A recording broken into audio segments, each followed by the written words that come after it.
amezi abiri ya mbere ni ikintu ushobora kuyamara utari wiyumvisha ko uri umugabo. Baravuga ngo ubundi umuhungu atera ivi, we yateye rimwe nateye abiri. Kumva ngo umugore aratwite, wumva brain isa naho ivibratinze. Twa Logan Aimable, nanjye nitwa Ingabire Solange, turaba mariye kandi dufite umwana umwe, turi ababyeyi b'umwana umwe kandi turakundana cyane. Mubona bwa mbere byari nko mu kwa munani, ni umushuti nari mfite, ndamuhamagara ubwo ndashaka kujya gusura, ubwo ati mfite abashyitsi, ubwo ariko nanjye wari wampaye gahunda kanzi ubwo nese mpora na Solange nyine ndamubona abati kobwa mwiza nk'uyu nguyu, ibintu by'abajyama nyine ndapofuka. Koze n'abandi bari bahagiye numvaga ari abantu basanzwe, ntabwo nigeze mbiha agaciro na gato, namufashe nk'umushyitsi bisa ndamwakira, ntabwo nigeze ngira ikibyiyumvo na bike. Twana contact, tuza kongera kuvugana nyine after natashye nyine, namuhamagaye nka saa 6 z'ijoro, turaganira dutera story ibiki twarinze tugeze saa 11 tukigahamagarana. Mbere byarangoraga nkumva ari no kumvuna, rimwe na rimwe nkamubwira ngo ndahuze, ariko kubera ikiganiro n'umuntu ukunda kuganira, mwaganiriye ewana nta nubwo warambirwa. Nanjye nari nangiye kujya numva ndi kumwiyumvamo ukuntu, ariko nkanga kubita mbimwereka, tukajya tuganira kenshi nkumva nta kibazo, noneho nanjye atampamagara nkumva ko hari ikintu cyabayeho kidasanzwe. Ndabyibuka ko umunsi wa gatatu naramubwiye ngo ndabona umeze neza, arabiseka arabyihorera, nuko nyine nza kumubwira rero I need some time tuganire. Ubwo uwo munsi ndabyibuka ko nko Friday bigeze nko kwa gatanu nibwo yahise ambwira yari afite umushuti, uwo mushuti yabagaho icyo gihe yari afite anniversaire. Uwo mushuti ikintu nahise nkora ni iki, twese tupanga gahunda yo kumukorera birthday. Nari maze nanjye kumukunda deja, kuko ni umuntu woroshye gukunda. Mu gihe twari tumaranye tuvugana, yagerageje kunyibwira bihagije, nanjye nagenzura ngasanga koko niko biri, mbona ni umuntu ukwiriye urukundo rwanjye. Noneho deja ntangiye no kumuhindura, atakikunda ibintu bya gisitari, akambara neza nkabona noneho ewana nkabona ni wa wundi niyashakaga. Rero uwo munsi byanteye emosiyo cyane, yarahindukiye ari kugenda arebesha umugongo imbere andeba inyuma, noneho duhuza ibirenge ukuntu ateye intambwe nanjye ndayitera, nyine asa nk'ujya inyuma nanjye ngenda, noneho ahita mpobera, nanjye numva sinzi ukuntu niyumvise, numva ati nyine nanga ndifata, abakobwa dukunda kwifata, ariko birakomeza. Iyo ngiyo yari first hug which was good. Iyo hug nanjye ndayibuka nkumva ndayifiringa n'ubu. Actually ntabwo nigeze ngiye mbirebaho, ahubwo nese numva nyine umubiri uvibratinze ukuntu, avuga ati bya bintu birimo gukunda. From that very moment nibwo nese mubwira I know what I love you. Ntabwo yigeze amereza igisubizo, icyo gihe ntabwo nasinzire, namaze nka 2 days, noneho urukundo nibwo rwahise ruruza, dutangira kubyubaka, dutangira kumubwira ati ibi ni ibintanga gutya, turabikomeza. Ngira ngo after nka 1 month naramubwiye ko mukunda, nibwo yaje kumbwira ko nkunda, ariko already nari nabibonye, cause icyo gihe nkimubwira ngo nkunda gukunda nawe motion zari zihari, ahubwo banza ariwe yagombaga kubimbwira.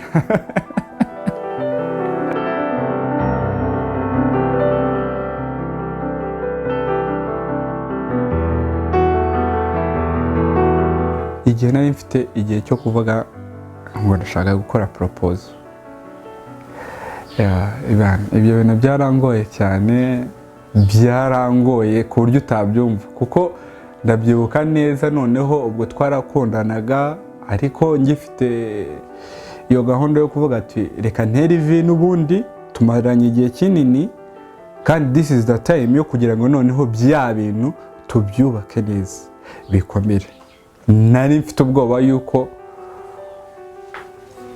nyine nibabwira ababyeyi I want to know how they look, but mbibabwira ababyeyi barabyishimiye. Umva umubyeyi ntabwo ari umuntu ushobora kubwira ikintu ngo ahita acyumva ako kanya. Yaransiripurenya, byari byiza, ndabyibuka ko yari kuri anniversaire yanjye, yari nziza cyane. Baravuga ngo ubundi umuhungu atera ivi, we yateye rimwe, d'abord njye nateye abiri, kuko sinigeze nambara impeta mpagaze, nanjye nahise mfukama. Ndabyibuka yamenyambitse impeta, ambwira amagambo menshi, nabwo ndarira cyane, ndarira. Iyo niyo surprise nzi yambayeho ihambaye. Ubukwe ni ikintu kera barabivugaga, cyangwa se ugahora n'umukiriya akabwira ati rero ubukwe, buriya ubukwe ni ikintu gitandukanye, ni ikintu gitangaje. Uburyo nakoze ubukwe ntabwo ari nk'ubwo undi muntu yabukoze. Dote yanjye abantu bose barariraga, koze nyine byari biteye emotion, koze ntabwo nzi kuminimiza ibyiyumviro byanjye. Niba nkwishimiye nshobora kurira, niba mbabaye nshobora kurira. Njye numvaga yuko turi bugende ibintu byose bimeze gutya, we do it and we are done. But icyantangaje, ubukwe bwajemo abantu benshi, abo natumiye, abo ntazi, ibintu birakurenga. Reception twari twakodesheje sale nini cyane Kigali, hariya yitwa Kigali, muri Camp Kigali. Nkibaza ati iriya tente ijyamo abantu 800 na twe tuzabakura hehe? Tishiri ku cyo washatse sale nini cyane, ati wenda ngiye abanjye Muhanga barava muri dote basigareyo, abenshi nabi Muhanga, wowe Kigali uzakuraho abantu. Gushari ngo iriya ndabizi zuzura. Mu by'ukuri uko yabivuze niko byari biri. Twagize abantu benshi, tugira ubukwe bwiza bwo mugisha.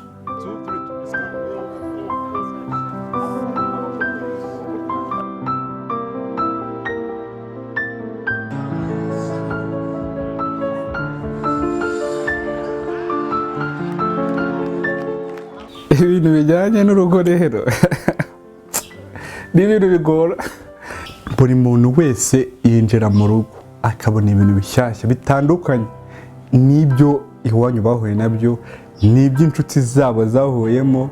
Koze uvuze ngo ngiye kubaka urugo nk'urwo kanaka yakoze, nk'urwo abandi bakoze, ni ibintu bitagoye. Gusa hari abo ushobora kubona babikora neza, bakaba ari nka example z'ibyo wifuza.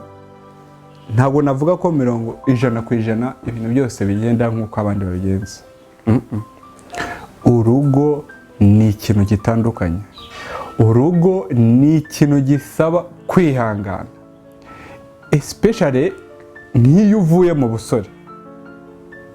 Ukaba uvuye mu busore ukavuga uti ubu ngubu mbaye umugabo, uru ni urugo rwanjye, madamu nuriya, nimba wenda mwaranabyaye umwana wanjye nguriya, of course haba hari n'abandi bashamikiyeho nk'umukuru w'umuryango. Amezi 2 ya mbere ni ikintu ushobora kuyamara utari wiyumvisha ko uri umugabo. Guys, umunsi wa mbere urabyuka, ntuzi umunsi usanzwe utamenyere kuryamana n'umugore, umenyere kwiraza, ukabyuka umugore yabyutse, yaguteguriye icyayi kiri ku meza, imbuto ziri aho ngaho, cyangwa se n'indi breakfast bitewe n'uburyo babipanze, ukabyuka ukarya ukajya mu kazi. Ubwo buzima rero bwo kubyuka ukabibona ni ibintu nyine uvuga ati ibintu ni byiza kabisa. Iyo Marene akutahanya kugeza mu rugo akakubwira ati rero sawa ndagiye, utangira kwibaza se nje hano harya ndakora iki, ndahera he, nyine utangira no kumvamo ubwoba. kumva ngo umugore aratwite, the first day akubwira ngo ndatwite, wumva brain isa naho ivibratinze, ukamubwira uratwite cyangwa uri kumbeshya cyane, brag uri gutera kumwe ndatwite.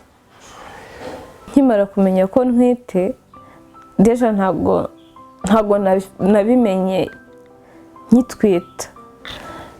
Nagiye muri siporo, Pagina yarambwiye ngo tujye muri siporo, hari nimugoroba ngo tujye muri siporo, turagenda nirutse nka metero 50 gutyo, numva wapi biranze, ndambwira wapi. Ariko nk'umuntu mukuru yagiye abitekereza ko azi ko ndi umuntu ugira courage, ibigenze gute, atahana teste, nibwo namenye iryo joro ko ntwite. Icyo kintu nyumva umutima wanjye kuri njyewe, umuntu ukunda abana, nese numva nishimye, being honest, numvaga nishimye, numvaga nshaka kureba umwana wanjye asa gute. Icyo kintu numvaga ngishaka. Ariko ikindi nanone tutangira gutekereza responsibility, nimba muba wenda tuvuga urugero muba mu nzu ya 200, utekereza ko inzu wenda ishobora kuba idahagije, umwana akeneye pampa, akeneye amata, akeneye ibyo bintu byose. Kumva rero ubwo buzima ni ibintu bita bikugora cyane. Muganga yari yambwiye ko nzabyara rutuwa kwa gatatu, ntibyagenda.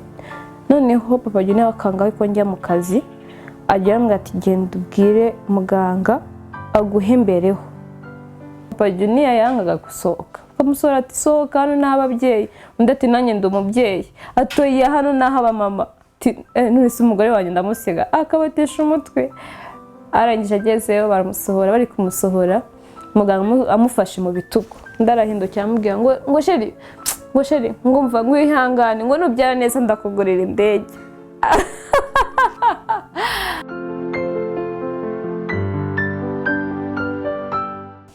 Mbega bintu byiza, kubyara ni byiza, kubyara wumva wa mubabaro wose naraye amajoro, nahise numva byose bibaye zero.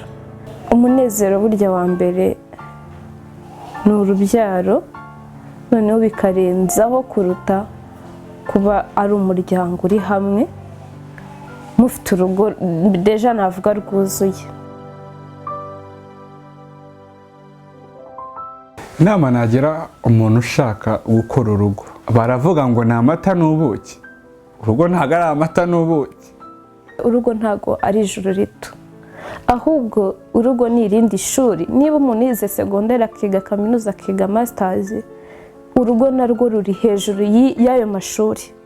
Urugo ni ukuvuga ngo ni ikintu ugiyemo nawe ubwawe utari wamenya ariko ugiye kwiga. Navuga mu buryo bubiri. Icya mbere, urugo ni ikintu cyiza kigufasha mu iterambere, gituma responsibilities zawe zizamuka, no mu mutwe harakura, bikanagufasha no mu bundi buzima gutera imbere. Abakobwa kenshi usanga bavuga ngo ndacyari muto, nta muto utakubaka. Kubaka ntabwo bireba igihagararo, ntibireba ubwenge bwinshi. Kubaka cyambere no kubitekereza. Iyo amaze kubitekereza ukabikunda, ni ibintu byiza cyane. Kuba mu rugo bisaba kwihangana, bigasaba kuba patient, kugera kuri maximum.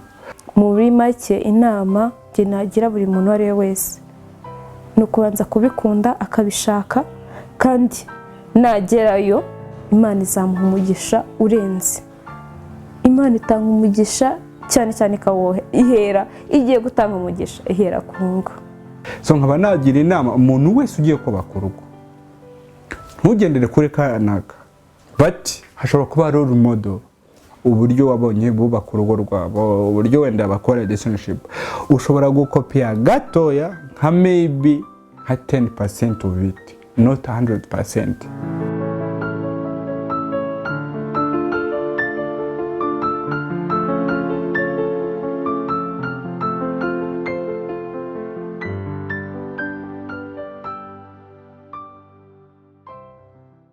Hello beautiful people, ni Jamila Gashaka, ndabizi murankumbuye ariko nizere yuko muri gukomeza kuryoherwa na segment yacu ya 1K Stories aho turebera hamwe urubyiruko abenshi muzi uko batangiye, ese niki cyabateye gukora uko ibyo bakora, ndetse tukanabigiraho byinshi mu byadufasha mu buzima.